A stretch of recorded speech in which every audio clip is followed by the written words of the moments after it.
So thank you so much, Rishabh, for joining with in our channel, and congratulations to you that you have received your visa recently. So we're just curious to know how you got the visa, what are the documents that you have used, and basically moreover about the financial part. Sure. Thanks for the good wishes, firstly. So I applied for my visa at the Mumbai consulate, but since the consulate was closed at the time, I chose to go to the Bangalore VFS Center, and I think my appointment was on the 3rd of July, and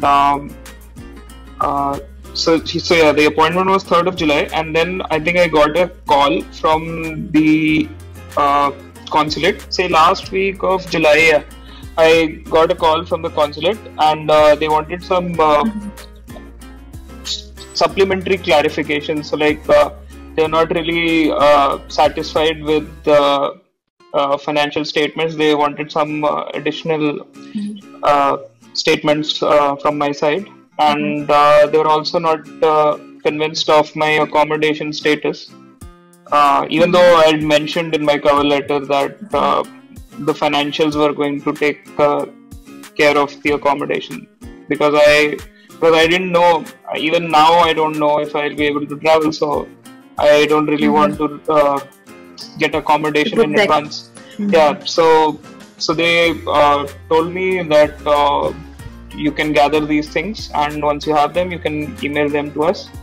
And so yeah, I took about a week to gather those additional resources, and then I emailed them over, and I think I got my visa on, I think it was the 13th or 14th of August.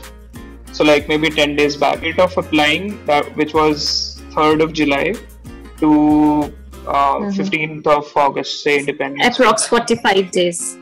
Yes. Okay. So that's how long it took. So there was no interview of yours, or the call that you have received, it was like an interview where they have asked you about the financial part and all those things. Okay. Yes. So have they informed you before that they are going to call you, or you're going to have some session with them, or it was just a random call? Yeah, it was very random on a Saturday or Friday morning, something like that. On WhatsApp call or like normal call? No, they called me over my cell phone, the one that I put in the visa form. And where you have applied for your visa? Delhi or Mumbai? Mumbai. And what are the documents that you have used for? Like you have used ITR for how many years of ITR you have submitted, and the bank statement, how much amount you have showed in your bank statement? So I think for the first time when I submitted the documents, I showed some of my own bank accounts, and they didn't cover a very large sum, but the rest of the sum was covered by statements from my father's bank account. So initially, I think the total combined amount would have been around, say, they have this requirement for something like 5,900 euros for a year, and I think some additional requirements for accommodation. So I got the bare minimum in place. So this was something like maybe say 15 to 16 lakhs. That's it.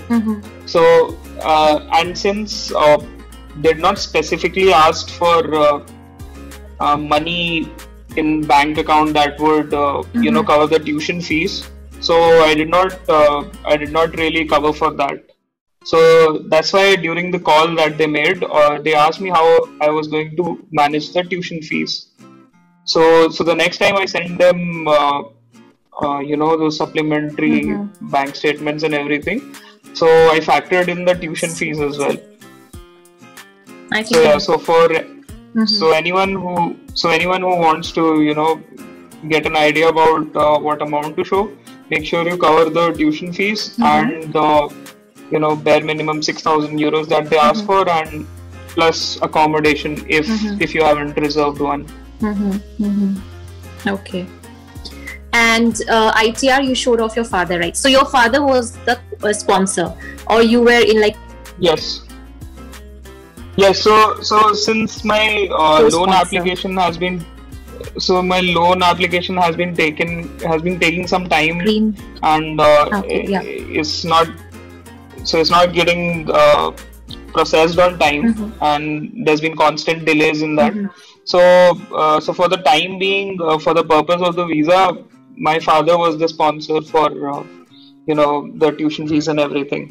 So, and I did not really have to attach any income tax returns.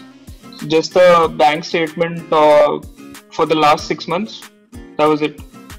That was no ITR. No ITR. Okay. And a sponsorship letter? Sponsor? Yes, they need a sponsorship letter. So it's like a very basic letter where you just put your father's signature in there, and you can type it however you want. Exactly. So you can put in stuff like this person is my son, and I'm sponsoring his studies at so and so college in so and so country, and I'll be bearing. So make sure that letter mentions the amount in euros. In euros, of course, yeah, because usually people mention in rupees. It should not be. There should be always the euro. Actually, this question I didn't ask. Which university you got admitted in, and for which course? So I am going to be attending ESCP Business School, and I'm going to be studying. The degree that I'm going after is Master in Management. It's a 2-year course, and so this university has it's a private university. It's not a. It's not a public government. It's not a public university.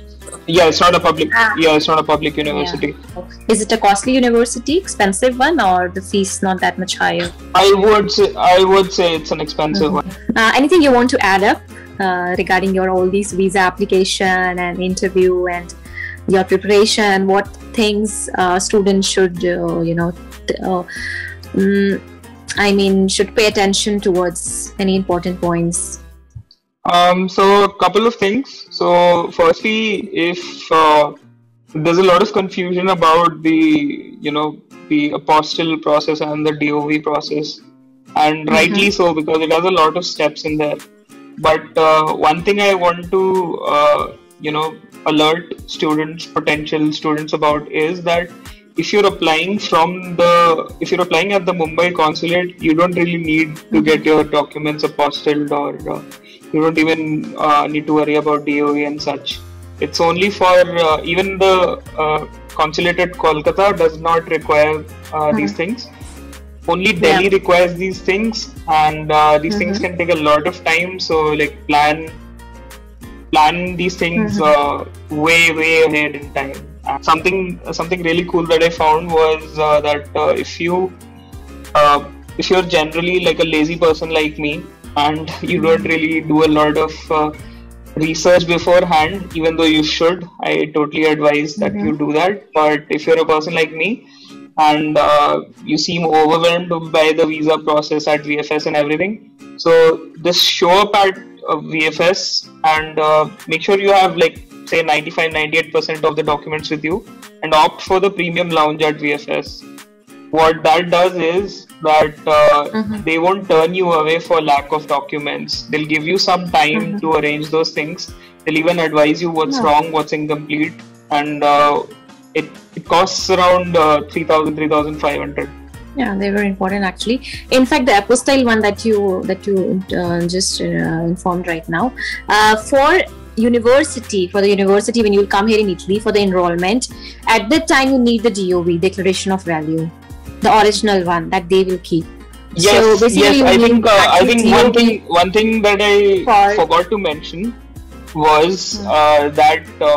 So for my university clearly states that they do not require declaration of value. So you have to. So I think most public universities in Italy do. I think all of them will require that. All. Anything else, Rishabh, you want to add? You want me to ask any question? I think feel free. I'm an open book. Feel free to ask. I think I want to. Everything. Yeah. Okay, yes. You didn't took any, I mean this, what we call loan, right? No education loan and no sort of gold loan. So it's an ongoing process for me right now. I applied for an educational loan way back, but there's been back and forth between the bank and myself, so it's taking a bit of time. Can't hear you. Have you applied for, have you mentioned this in your cover letter that you're going to apply for loan, or you applied for the loan? No, I haven't mentioned this actually. So, so it's basically how you, how you put these things across on your application. So, so even though I was very sure that I will take a loan out because I did not really want to burden my parents with it. So, but since it was taking a bit of time, it was convenient for me to, omit that part from my application and instead just, say that my family is sponsoring this. So there's, I think there's no harm in doing that. No harm, no foul. It's just what's convenient. Exactly.